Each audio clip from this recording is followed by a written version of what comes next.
Çka pritet të ndodhë nesër në seancën konstituive të Kuvendit të Kosovës?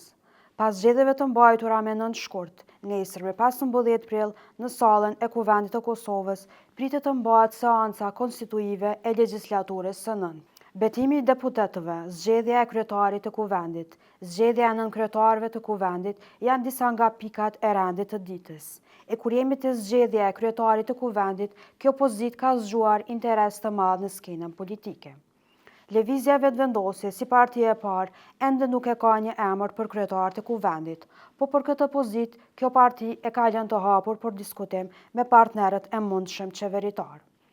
Kryetari i AK-s, Ramush Haradinaj, ka thënë se votojnë kandidatin e partisë së parë për kryetar të Kuvendit. Kuptohet, do të bëjmë konsulta të ndërsjellta edhe me partitë e tjera opozitare, me PDK-n dhe LDK-n, por besoj se konstituimi i Kuvendit është interesit të gjithëve, ka thënë Haradinaj para gazetarëve. E deputeti i zgjedhur i PDK-s, Mërgjim Lushtaku, ka thënë se kjo parti nuk do të marrë pjesë në votimin për kryeparlamentar. Nuk do të marrim pjesë në votim derisa nuk kemi një zgjedhje të qëndrueshme të Kosovës dhe sigurisht që zgjedhja e qëndrueshme për Kosovën është zgjedhja e kryeministrit Bedri Hamza, si udhëheqës i Republikës së Kosovës dhe me të besoj që do të krijohet stabiliteti dhe qëndrueshmëria në vend, tha Lushtaku para gazetarëve.